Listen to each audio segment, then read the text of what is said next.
పార్టీలకు అతీతంగా అర్హులందరికీ ప్రభుత్వ పథకాలు అందుతాయన్నారు స్పీకర్ గడ్డం ప్రసాద్.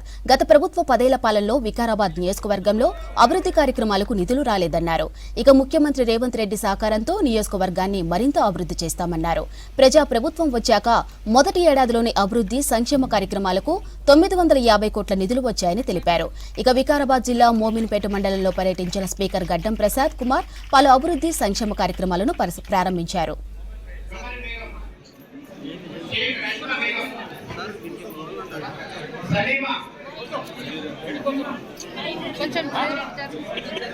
పదేళ్ల ఆర్ఎండ్బి రోడ్లు కానీ పంచాయతీరాజ్ రోడ్లు కానీ లేకుంటే ఊర్లలో రోడ్ల నిర్మాణాలు కానీ 10 ఏళ్లలో ఎక్కడ కూడా కాలేదని కూడా మీకు అందరికీ తెలుసు.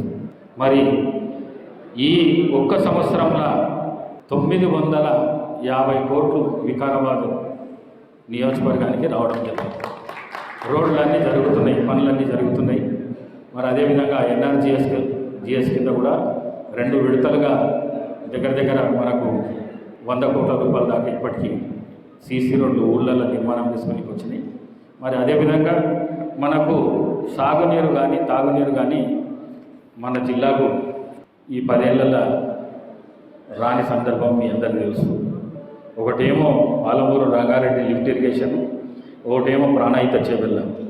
ఈ 2 10 ఏళ్ల కిందట కాంగ్రెస్ హయాంలో ఉన్నప్పుడు ఒకటి నేను ప్రయత్నం చేసిన, ఒకటి స్వర్గీయ రాజశేఖర రెడ్డి గారు ప్రయత్నం చేసి తీసుకొని వస్తే అవి 2 ఈ 10 ఏళ్లలో మన ప్రాంతానికి రాలేవు. ఇక్కడ గెలిచిన నాయకులు కూడా దాని విషయంలో పెద్ద శ్రద్ధ వహించలేదు. మరి ఇప్పుడు కాంగ్రెస్ అధికారంలోకి వచ్చినాక మీరు తెచ్చుకున్న ముఖ్యమంత్రి మీ రేవంత్ రెడ్డి, ఈ రాష్ట్ర ముఖ్యమంత్రి, మరి వారి ఆశీర్వాదంతో తప్పకుండా పాలమూరు రంగారెడ్డిని మన వికారాబాద్ జిల్లాకు తీసుకొచ్చే పని